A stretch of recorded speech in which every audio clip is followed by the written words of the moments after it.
오늘 우리에게 주신 하나님의 말씀은 데살로니가전서 3장 6절에서 8절 말씀입니다. 지금은 디모데가 너희에게로부터 와서 너희 믿음과 사랑의 기쁜 소식을 우리에게 전하고 또 너희가 항상 우리를 잘 생각하여 우리가 너희를 간절히 보고자 함과 같이 너희도 우리를 간절히 보고자 한다 하니, 이러므로 형제들아, 우리가 모든 궁핍과 환난 가운데서 너희 믿음으로 말미암아 너희에게 위로를 받았노라. 그러므로 너희가 주 안에 굳게 선즉 우리가 이제는 살리라. 주님이 주신 말씀입니다. 주님께 감사드립니다. 오늘 본문 말씀은 바울 사도께서 2차 전도 여행을 하는 중에 교회를 세웠는데 그 교회가 바로 데살로니가 교회예요. 근데 데살로니가 교회를 세우고는 그 데살로니가 교회를 오래 돌보지를 못하고 이제 떨어져서 데살로니가 교회에 대한 그 애착과 사랑을 가지고 있는데, 뭐 소식을 지금같이 무슨 뭐 영상 통화를 할 수 있는 것도 아니고 스마트폰이 있는 것도 아니고 소식을 알 수가 없어서 너무 염려를 하고 있었어요. 그 세워놓았던 데살로니가 교회가 잘 부흥하고 있는지, 또 싸우고 있는 것은 아닌지, 핍박을 받고 없어진 것은 아닌지에 대한 두려움과 안타까움을 갖고 있다가 도저히 안 되겠어서 그 사랑하는 디모데를 데살로니가 교회로 보냈습니다. 보내가지고 데살로니가 교회를 가서 아주 내가 염려가 돼서 죽겠는데 그 교회가 어떻게 되고 있는지 좀 알아보고 오시게, 그래서 보냈어요. 그랬더니 그 산 넘고 물 건너서 KTX가 있는 것도 아니고 비행기가 있는 것도 아니고 말 타고 걸어서 그래가지고 가서 이제 보고 돌아와서 데살로니가전서 3장 6절로 7절에 이런 보고를 한 거예요. 데살로니가 교회에 대해서 3장 6절로 7절을 한번 봅시다. 시작. 지금은 디모데가 너희에게로부터 와서 너희 믿음과 사랑의 기쁜 소식을 우리에게 전하고 또 너희가 항상 우리를 잘 생각하여 우리가 너희를 간절히 보고자 함과 같이 너희도 우리를 간절히 보고자 한다 하니, 이러므로 형제들아, 우리가 모든 궁핍과 환난 가운데서 너희 믿음으로 말미암아 너희에게 위로를 받았노라. 데살로니가 교회가 잘 되고 있어요? 잘 못 되고 있어요? 잘 되고 있는 거예요. 믿음과 사랑이 넘치고 또 바울 사도에 대한 애착과 사랑이 있고 믿음이 좋은 그런 모습을 보니까 너무 위로가 된다 하면서 바울이 자기도 모르는 사이에 자기 인생의 가장 중요한 고백을 딱 던졌어요. 그게 뭐냐면 데살로니가전서 3장 8절이에요.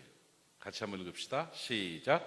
그러므로 너희가 주 안에 굳게 선즉 우리가 이제는 살리라. 이게 정말 중요한 말이에요. 데살로니가 교회가 주 안에 굳게 섰다는 소식을 들으니까 우리가 이제 살았다 이 말이에요.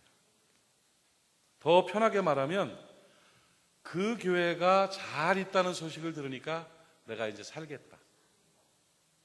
그러니까 데살로니가 교회가 살았으니 나도 산다, 그 얘기예요. 이게 신앙인의 본질이 그겁니다, 여러분. 교회가 살아야 내가 산다예요. 세상 어떤 게 좋아도 교회가 힘들면 나도 힘든 사람이 되는 거예요.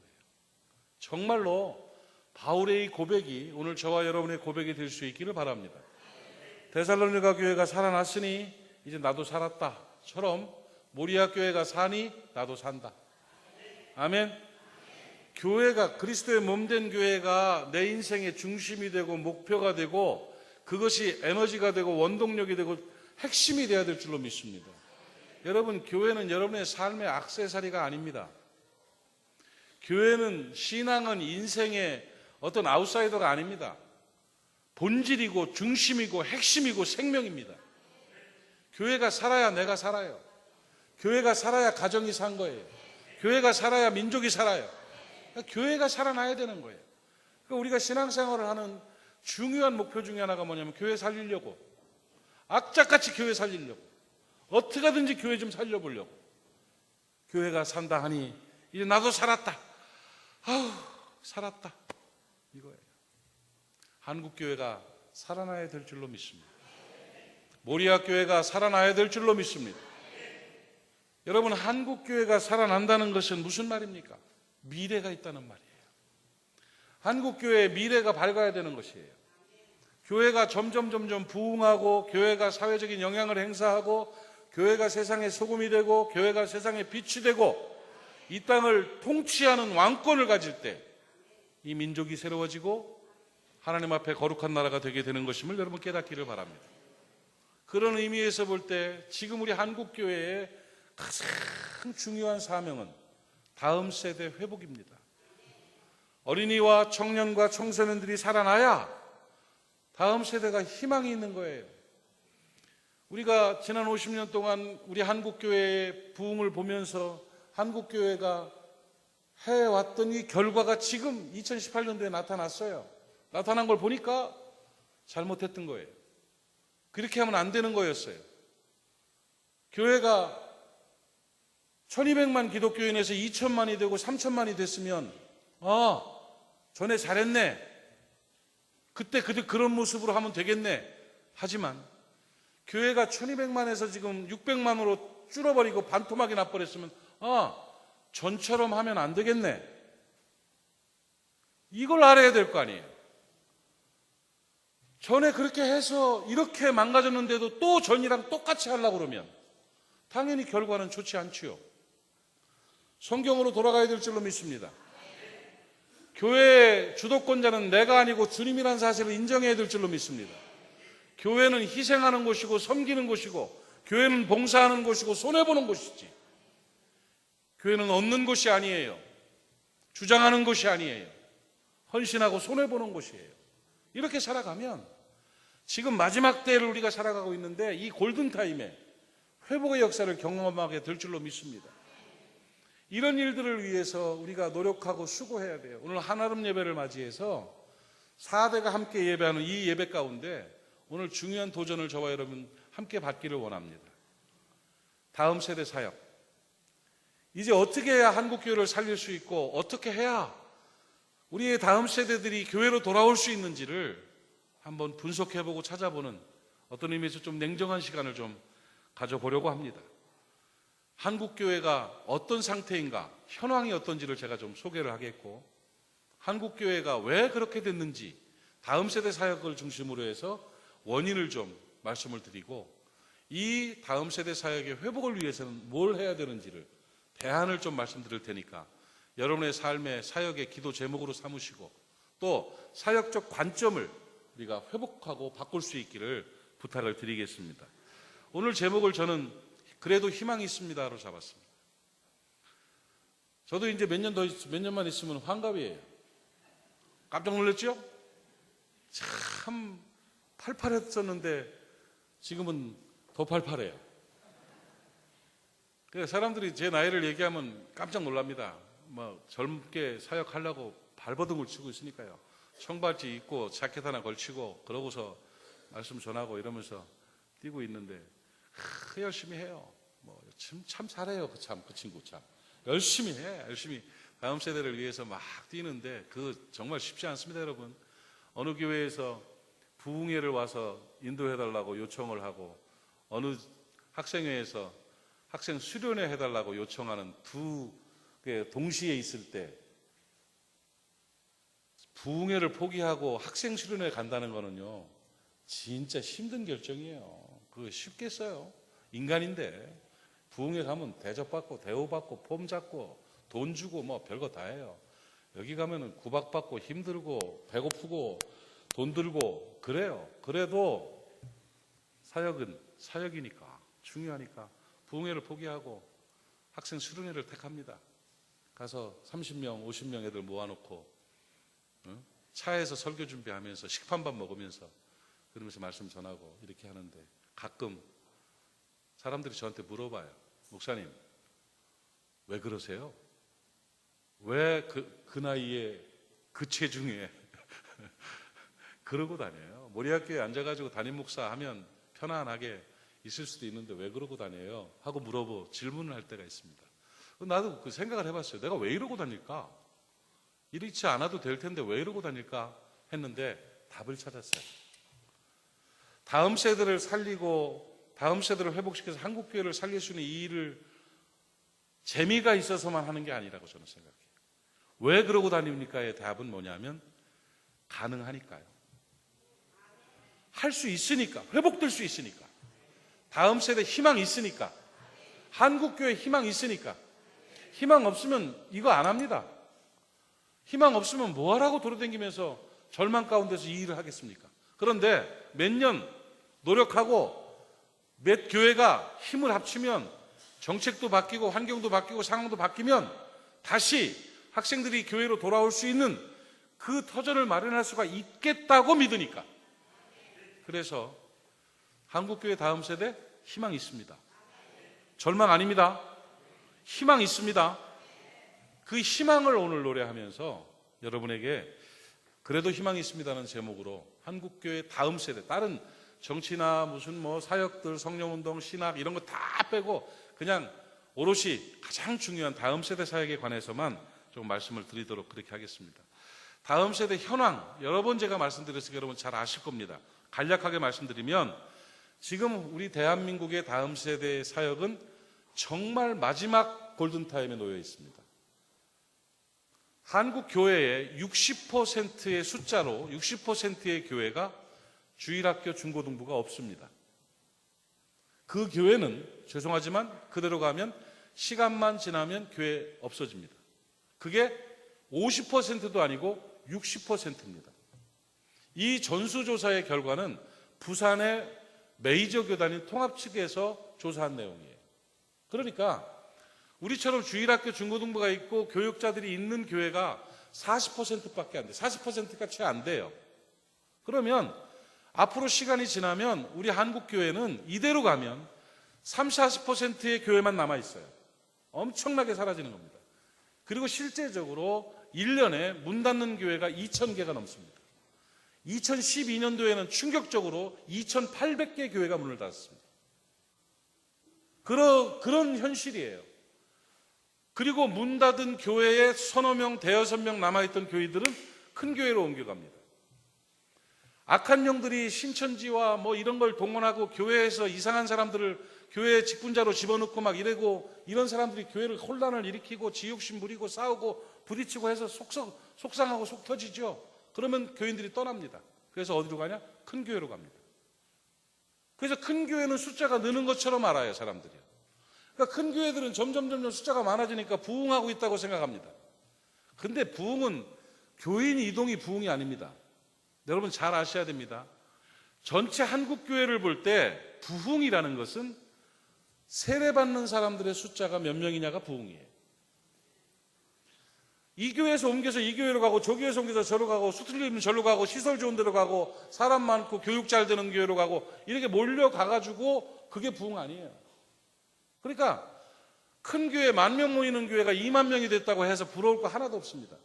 100명 모이는 교회가 세례 10명 받으면 그게 부러운 겁니다. 아멘이십니까? 세례자들이 없어요.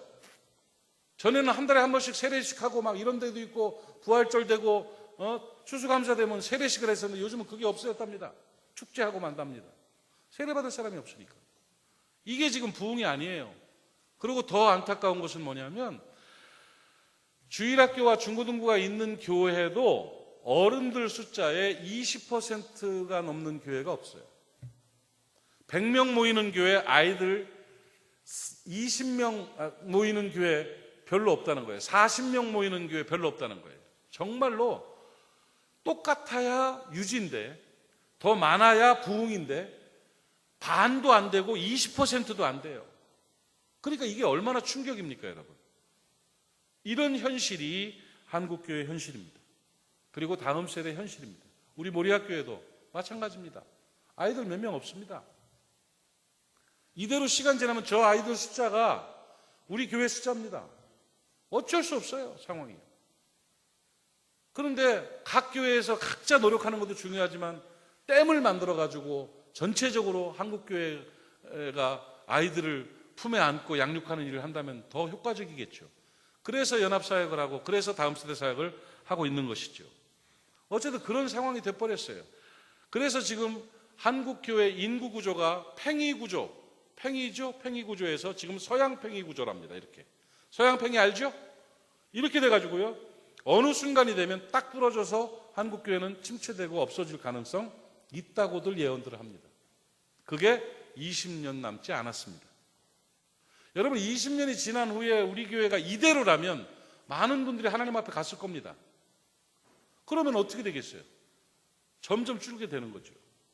그러니까 이 20년이라는 골든타임 안에 우리가 다음 세대 사역을 해서 막 투자해야 돼요. 막 노력을, 방법을 다 동원해야 되는 거예요.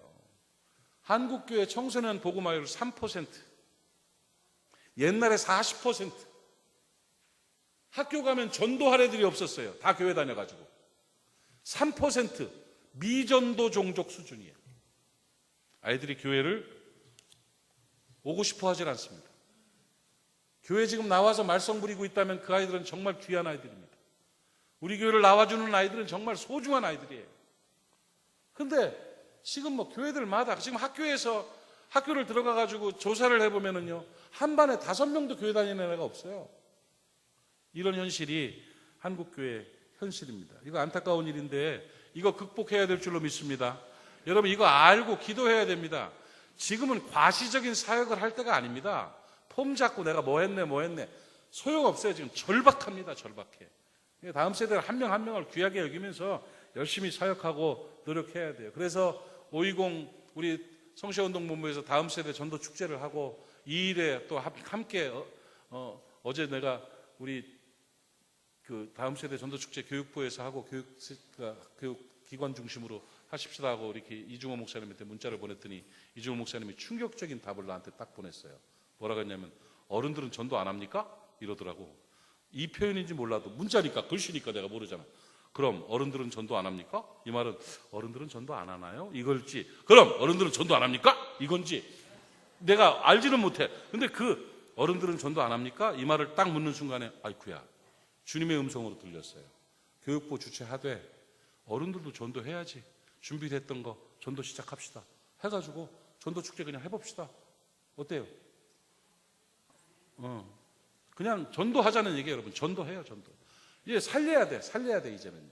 아무튼 간에 다음 세대 전도 축제를 우리 부산 전역에서 지금 200개 교회가 넘게 동참하고 있어요. 이 일을 지금 5월 20일, 5월 27일 우리는 하고 5월 20일 하고 있는데 이런 일들을 통해서 회복의 역사가 나타날 수 있기를 바랍니다. 어쨌든 이런 참담한 현실이라는 건 저와 여러분이 잘 알 것입니다. 그러면 이렇게 한국교회가 침체된 원인이 뭔가? 이유가 뭘까? 여러 가지가 있는데 가장 중요한 아주 본질적인 한국교회 침체의 원인은 3가지로 제가 설명을 드리고 싶어요. 하나가 뭐냐면 첫 번째 원인이 뭐냐면 교회 안에서요 그동안 이제 지금은 잘하겠지만 다음 세대 사역에 대한 투자와 관심이 없었어요. 그래서 지금 다음 세대 사역자들이 이 침체, 다음 세대 어린이들과 청년들과 청소년들과 교회 전체적으로 줄어가는 제일 큰 원인으로 찾는 게 뭐냐면 우리 예상과 좀 다른 건데 여러분 몇십 년 전에는요 20년 전 30년 전만 해도요 교회마다 뭐가 있었냐면 선교원이 있었어요. 어린이집 선교원이 있었어요. 그래서 그 선교원에 2층 교회도 선교원을 했어요. 그래서 5명, 10명, 20명 애들 데리고 밥 먹이면서 기도 가르쳐주고 찬송 불러주고 그랬어요. 내게 강 같은 평화 불러주고. 그런데 지금 교회들이 선교원이 다 없어졌어요. 어린이집을 귀찮아서 안 해요. 어린이집을 하면 큰일 날 것처럼 생각해요. 그래가지고 안 해버려요. 왜? 힘드니까. 너무 어려우니까. 그러니까 다 문 닫아버렸어요. 그래서 어린이집을 하는 그 교회들이요 지역에 몇 개 되지 않아요. 그리고 애들도 별로 없고요. 이거는 정책적으로 정부에서 어렵게 만들었어요. 그 서류나 뭐 이런 것들을 하는 거를 이제 민주화되고 그러면서 어렵게 해서 그것을 따라갈 수가 없으니까 시설도 안 되고 그러니까 포기했는데 결국은 이 뒤에 악한 세력들의 괴계예요. 그러다 보니까 교회 어린이들이 있을 틈이 없는 거야. 지금 같은 경우도요, 어린이들 모이는 그게 없어요. 여러분, 그걸 어디서 뺏어갔냐면 불교에서 뺏어가고 카톨릭에서 뺏어갔어요. 내원정사가 지금 수백 명의 아이들이 모여서 이러고 밥 먹어요. 교회 다니는 사람들도 내원정사 어린이집 보내요. 이런 상황이니 그 아이들이 커서 교회를 가겠어요? 절에를 가겠어요? 절 가죠. 모리아 영재 어린이집에서 자란 애들 기도하면서 밥 먹고 찬송 부르고 이중호 목사님 가서 설교해주고 그래요. 그 아이들은 자라나서 문제가 생기면 절에 가겠어요? 교회 가겠어요? 교회 가죠. 어려서부터 그런 투자가 돼야 되는데 한국교회는 그걸 포기했어요. 그러니까 애들이 처음에 들어올 수 있는 통로가 없어요. 통로가. 그래서 종교문화적인 일들이 다 말살돼 버렸어요. 이게 첫 번째 원인이 돼요. 미래를 위해서 투자했어야 되는데 교회에서 돈이 좀 들어도 어린이집 짓고 선교원 짓고 유치원 짓고 아이들이 와서 놀 수 있는 놀이터 만들고 했어야 되는데 이것저것 핑계로 다 없애버리는 거야. 그러니까 당장 눈앞에 자기 몸은 편하지요. 자기 돈은 안 들지요. 그런데 지금 와서 보니까 얼라 애들이 교회에 대한 거부 반응이 있을 정도예요. 우리가 막 대웅전 향불 펴놓은 데 가면은 마음이 불안하고 이상한 것처럼 애들이 교회를 보면 이상할 정도가 돼버렸어요. 어려서부터 기도하면서 교회밥 먹고 컸으면 그런 일이 없었을 텐데. 그러니까 이런 상황들이 첫 번째 원인이 돼요. 우리는 그래도 어린이집이 있어서 다행이에요. 여러분 전체가 다, 한국교회 전체가 다 이 작은 일들을 시작하면은요, 미래를 위해 투자하면은요, 몇 년 안에 회복돼요. 근데 그걸 뭐 할 수 있을런가는 모르겠습니다. 두 번째 원인이 뭐냐면 교회 중심의 다음 세대 사역이에요. 교회들마다 자기네 반 애들만, 자기 교회 주일학교 애들이 찾아오는 애들만 데리고 양육하는 거예요. 이거 옛날 방식이에요. 찾아가는 게 복음이에요. 따라합시다. 복음은 찾아가는 것이다. 그러니까 학교를 중심으로 사회적인 그런 사역을 했어야 되는데, 세상의 빛과 소금이 됐어야 되는데, 교회로 오는 애들만 데리고 봉사하다 보니까 점점 사역하다 보니까 줄은 거예요. 그러니까 교회 중심의 다음 세대 사역이, 소극적인 사역이 이 침체의 원인이다 하는 거예요. 세 번째는 뭐냐면 교회 어른들이 다음 세대들에게 신앙적이고 인격적인 모범을 보이지 못했다, 이거예요. 그 희한한 일이 벌어진 거죠. 제가 전에도 말했지만 청소년들, 청년들 설문조사에서 왜 교회를 안 나갑니까? 하고 물었을 때 1위가 교회 시설이 안 좋아서요, 뭐 먹을 걸 안 좋아서가 아니라 1위가 뭐였냐면 교회에서 어른들을 통해서 하나님을 만날 수가 없었다. 싸우는 어른들, 소리 지르는 어른들을 보면 난 교회 가고 싶지 않다. 그 하나님 있으면 그렇게 하겠느냐? 하나님 없는 거다. 이런 결론을 내린 거예요, 똑똑한 애들이. 그래가지고 교회 문화 전체가 아이들을 품을 수 있는, 교회 인격과 영성이 애들을 품을 수 있는 준비가 안 되니까, 교회들마다 안 싸운 교회가 어디 있습니까? 다 싸우잖아요. 그러니까 그 모습은 아이들 속에서는 뭐 하려고 교회 가겠어요? 걔들이 아쉬운 게 뭐가 있어요? 그러니까 교회는 안 가. 이렇게 돼버린 게 큰 원인이라는 거예요. 이거 어른들 책임이에요. 한국 교회를 무너뜨린 거는 불교가 아니고 또 무슨 뭐 악한 사탄의 세력이 아니라 교회예요, 교회. 교회 스스로가 교회를 침체시키고 있는 것이죠. 고린도전서 11장 1절 말씀이 우리 그리스도인의 삶의 핵심이 돼야 돼요. 고린도전서 11장 1절에서 바울 사도는 뭐라고 그러냐면, 내가 그리스도를 본받는 자가 된 것 같이 너희는 나를 본받는 자가 되라고 말씀하고 있어요. 외웁시다. 내가 그리스도를 본받는 자가 된 것 같이 너희는 나를 본받는 자가 되라. 이거예요. 그러니까 내가 예수 잘 믿을 테니까 니들 나 따라와. 나처럼 예수 믿어. 나처럼 살아. 할 수 있는 어른들이 되면 한국교회는 부흥한다는 거죠. 그런 모습으로 설 수 있기를 바랍니다. 세 가지가 아주 중요한 침체의 원인이에요. 미래를 위한 투자가 거부되었다. 그 다음에 소극적인 사역으로 학교나 사회로 나가서 사역하지 못했다. 그 다음에 교회 안에서 어른들이 모범을 보이지 못했다. 이 세 가지 원인을 가지고 그것 때문에 무너졌다. 이렇게 분석할 수 있습니다. 그러면 어떻게 해야지 다시 회복할 수 있겠습니까? 도대체 어떤 방안을 가질 수가 있겠습니까? 방법은 다른 거 없지요. 원인 세 가지가 대안이 되면 되는 거지요. 그래서 첫 번째로 지금이라도 어린이들이 교회로, 아이들이 교회로 올 수 있는 그 문을 열어놔야 돼요. 그래가지고 무슨 방과후 학교를 한다든지 선교원을 한다든지 어린이집을 한다든지 애들 놀이터를 만든다든지 복지시설을 만든다든지 어린애들 영아들을 돌보는 돌봄 서비스를 한다든지 뭔가 어린애가 교회에 들어와서 부담스럽지 않은 일들을 만들어내야 한국교회가 살 수 있다는 거죠. 교회는 영업하는 데가 아닙니다, 여러분. 교회는 투자하는 데예요. 수익이 얼마 남는 거는 그거는 나쁜 짓이에요. 교회 헌금한 걸 가지고는요, 다 그런 일을 위해 써야 되는 거예요. 아멘이십니까, 여러분? 그럼요. 얼마를 남고 비율이 얼마고 이거는 세상적 계산이에요. 물고기 2마리와 보리떡 5개를 갖다가 턱 받쳐가지고 다 남 줘버리는 거예요.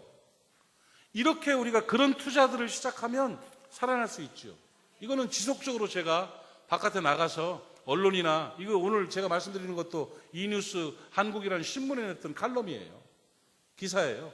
그러니까 그렇게 내가 홍보할 거예요.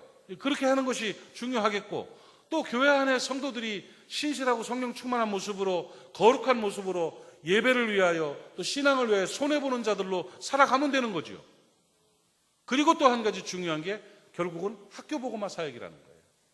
학교로 나가야 됩니다. 여러분 수족관에 고기가 없어질 때 어떻게 한다고 그랬어요?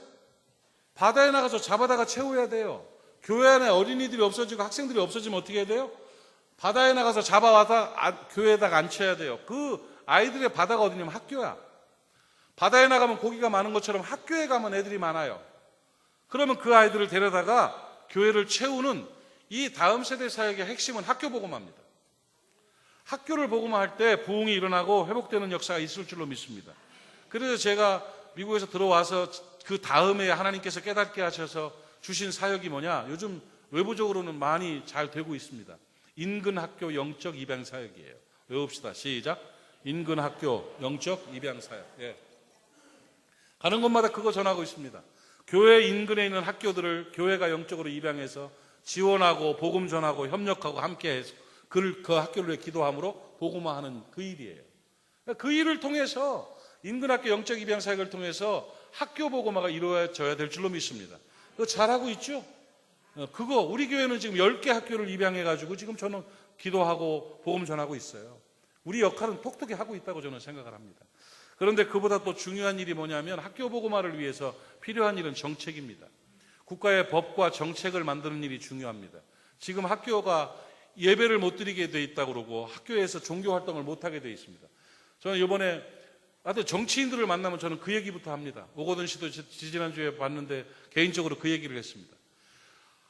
학생들에게 종교의 자유를 준다고요? 종교의 자유는 종교를 탄압하는 겁니까? 종교를 갖게 하는 겁니까? 내가 물어봤어요. 종교를 갖게 하는 거죠. 그런데 왜 종교를 탄압하고 있습니까? 학교 안에 종교 활동이 자유로워져야 됩니다. 학교에 복음이 전해지고 아니 어떤 종교든 간에 1인 1종교 갖기 운동을 해야지 될 판에 애들에게 종교 활동을 금지해버리면 애들이 얼마나 각박한 아이들이 되고 얼마나 건조한 아이들이 됩니까? 그거는 안 되는 겁니다. 혹시 시장이 되시려면 이거 개선해 주십시오. 알겠습니다. 이렇게 얘기는 하더라고요. 그래서 이거 그냥 하면 안 될 것 같아가지고 이번에 제가 또 하나 만든 사역 단체 하나가 뭐냐면 학교를 품은 교회 모임이에요. 여러분 그거 위해서 꼭 기도해 주십시오. 첫 번째 모임을 학교를 품은 교회들, 학교를 복음화하기 위해서 맘먹은 교회들이 연합하는 거예요. 지금 300개 교회를 모으려고 그래요. 300개면 거기 붙어있는 사람들이 얼마나 많습니까? 그러니까 정치인들이 신경을 쓸까요, 안 쓸까요? 쓰지요. 700개 교회가 목표예요. 700개 교회의 목사님들이 모여가지고 학교를 품은 교회 모임으로 모이면 그 700개 교회 단체를 정치인들이 두려워해요, 안 두려워해요? 그러면 거기서 정책을 만들어갈 수 있다고 저는 생각을 해요. 그 첫 번째 학교를 품은 교회 모임의 첫 번째 모임이 5월 1일 날 있어요. 오후 5시에. 기획위원들 5-6명이 일단 모여가지고 만들기로 했어요. 그게 우리 교회에서 모이기로 했습니다. 그래서 학교를 품고 그리고 정책을 만들고 학교 안에 종교 활동을 할 수 있게 하고 또 어린이집 선교원을 만드는 그런 일들을 하는데 그런 제도들을 좀 쉽게 만들어주고 봉사일을 할 수 있도록 하고 이런 것들을 계속 만들어내서 앞으로 10년, 20년 후에는 한국교회가 푸르고 푸른 그리스도의 계절이 임할 수 있기를 간절히 바랍니다. 여러분, 한국교회가 살아야 내가 삽니다. 교회가 살아야 나라가 삽니다. 교회를 살릴 수 있는 방법은 다음 세대를 살리는 겁니다. 이 일을 위해서 우리 모리아교회가 선봉이 되기를 바라고 하나님 앞에 칭찬받는 복된 재단이 될 수 있기를 주님의 이름으로 축복합니다. 기도합시다. 하나님 아버지, 오늘 나눈 말씀이 우리의 삶의 기도의 제목이 되게 하시며 사역의 목표가 되게 하여 주시옵시고 이 말씀에 동의하는 동역자들이 될 수 있도록 은총 허락하여 주시어서 우리 한국교회가 회복되게 하여 주시옵소서. 다음 세대가 부흥하게 하여 주시옵소서. 푸르고 푸른 그리스도의 계절이 이 땅 가운데 임하게 하여 주시옵소서. 예수님의 이름으로 기도하옵나이다. 아멘.